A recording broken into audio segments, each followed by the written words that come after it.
Welcome back to the Eric Krown Crypto Channel. Wishing you a happy, healthy start to this nice weekend. It's a weekend to reassess the damage of the old crypto charts right there. Bitcoin taking a slight leg lower from when we spoke about last, but ultimately the daily still does dictate the overall direction, and risk remains to the downside, as we did say over the past couple days, based off of the particular setup that we're going to go over and follow up on now, which can give some insight as to where to kind of expect and how long to expect this current move to play out.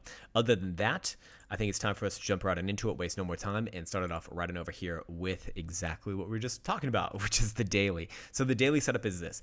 Low volatility represented by this indicator right here, the BBWP indicator, getting below 10 percentile or more over the past 5, I think maybe even going on 6 years now. Yeah, this has been, actually going, I think we actually have back tests all the way back to 6 years, yes. But ultimately, that coupled with the direction of the daily stochastic oscillator has come up with a nice high fidelity, high probability move. In this case, let me just double check. Yes, this is the daily short, with a move in that direction of the daily stochastic, which has had about almost a 69% win rate right there. In this case, obviously that started to fire off and expansion started to happen basically around the 6th of February is where we started to really see this. So I'm going to mark this off right here, and we can start to measure out a few other things as far as the timing of this. So that's when that's when the setup started to get a little bit more mature. We started to say, hey, you know, long term, I still have my reasons to believe that it's not that I have my reasons. Like there's a lot of data that does suggest that the lows are in for a while, but short term, relative to like, you know, the next few months, you know, it's more likely to play at a bit of a pullback here, which is exactly what we're getting right now. So ultimately, as long as the daily stochastic oscillator is positioned to the downside, which it still is, risk remains to the downside. About 22,200 is the magical number for today's closure. And you can see a few of the things that I think are very relevant over here. So first and foremost, I want to talk about the average return based off this setup. It is about 20%. I do think that looking for 20% based off of this setup is probably going to be misguided because this is not a picture perfect setup over here.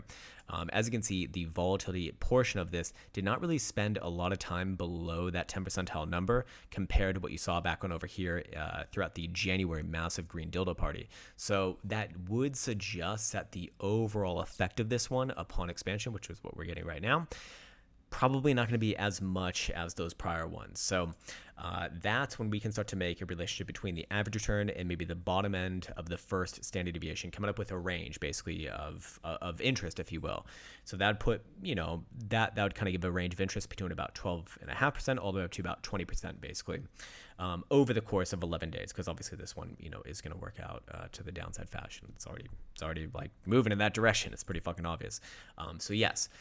From the time that this one got confirmed to where we're at right now, 5 days. 5 days, so it's about halfway through, almost at the halfway point. So yeah, risk still does remain to the downside.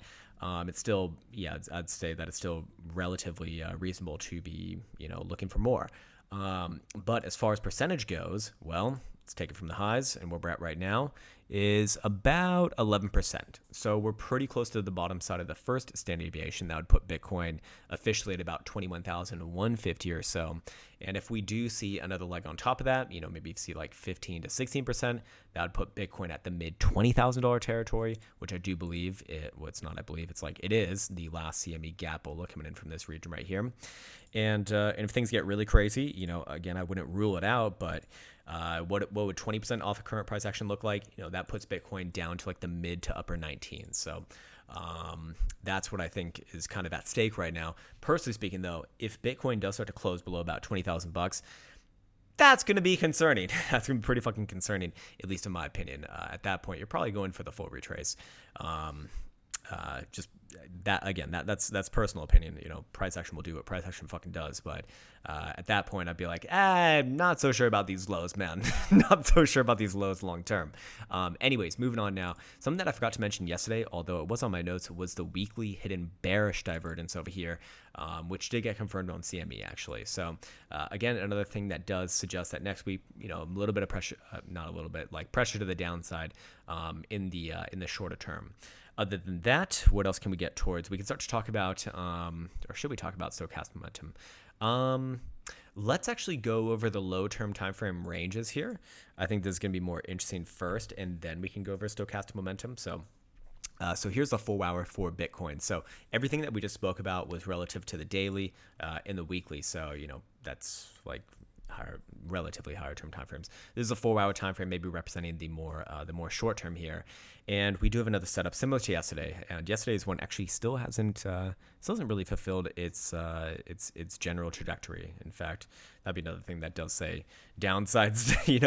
Another short term downside move, probably likely. But the 4-hour time frame here does have a setup going on. Again, when it comes to the HPDR indicator, it gives us a really clean way to be looking at the areas of interest to the upside or the downside based upon continuation. So in this case, what are we looking at? We're looking at several closures below the blue 50% of historical returns range lows. That was 22,300. That was the confirmation of the overall break of this prior structure right here.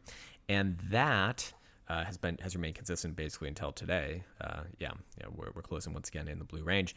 But once that started to close below, we can then start to reference the volatility portion of this to see where does volatility decline plus those closures below that range low. And that actually happens right here. And yes, it is still below the blue. So fair enough. In this case, that then sets into motion these statistics over here, which let me just double check that this is good. I did make a note of this one, that this one, it was extremely good in bull markets. Does imply not so good in bear markets, but actually out of 25 tested iteration in a bull market, 21 were upside moves. That's extremely high probability. But even including bear markets and bull markets in this case, out of 50 iterations, 39 played out to the upside fashion. So it does have a rather high strike rate. Again, 78%, not the same thing as 100%. We saw the same thing yesterday. There was a downside move based off of a kind of similar setup over here on the short term. But that's the true value in understanding a setup like this, or an indicator. It's not necessarily an indicator. It's like the whole fucking theory behind this damn thing. But basically it is this. If we are going to see a bounce, on average, you would expect about a 3.75% return. Not fucking bad, dare I say. If we see the failure, which we'll go over failure conditions in a second here, which is, again, why I think that this is rather valuable, probably a 4% move to the downside. So let's go see what that would look like on current price action. Obviously, if this does come to the upside, that would put Bitcoin back at about 22.5, maybe even 22.6. I would go as far to say that if you see any sort of a higher term time frame, like a 12-hour or a daily time frame, closure back above the breakdown region that we saw, this was on Thursday at 22,300, this is going to be a major trap. And you're not just going to see a move up to like 22.5. I mean, you will see a move to 22.5, but it'll probably pull back and then continue back up into the mid 23s and probably just continue onwards and forwards from there after a bit more consolidation. By the same token, if we do see the failure of this, then we're probably looking at a 4% move to the downside, which would put Bitcoin, just below 21, which is in alignment with a lot of the things that we're looking at over here as far as areas of interest go to the downside. So that would be like just below 21, maybe like 20,900, 20,800-ish region. So going back into it over here, what would actually constitute a failure in this case? A 4-hour closure below about, what is this area right here? 21,450 or 21,500. I think it's 21,450. I think it's 21,450. Yeah. If that happens, expect another, or at least I'd be going off of that and saying, probably likely we're going to see another like decently sized leg lower, just below 21 or so, and probably another attempt for a bounce right there as well. Anyways, other than that, we can go and reference stochastic momentum just to see where the pivots are at right now, just to kind of understand.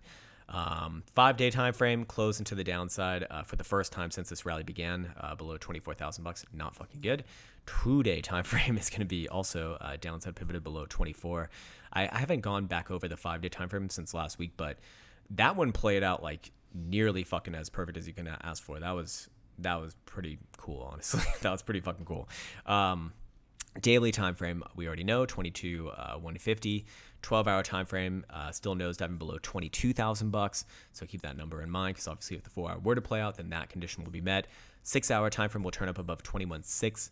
4-hour time frame will turn actually up above 21.6 as well, and hourly will continue up above 21.6. So a lot of things pivoted at 21.6, meaning that if Bitcoin starts to close below there, then yeah, you're probably gonna see a short-term downside move first before anything else. As long as Bitcoin doesn't close below there, you're probably gonna see a weekend bounce or an attempt at a weekend bounce. With the areas of interest that we spoke about in mind, well, basically like 21.850 to 21.9 is probably where to be looking towards. But things do start to change back above 22.3. Until then, pressure remains to the downside, and we'll come back at it tomorrow with some more long-term time frame, like some higher term time frame, some macro time frame analysis, which picture hasn't really changed all that much, but there'll be some new things to be speaking about, which I do think are important, that put things to perspective long term as well. Anyways, with that said, take care, much love, and see you hopefully soon.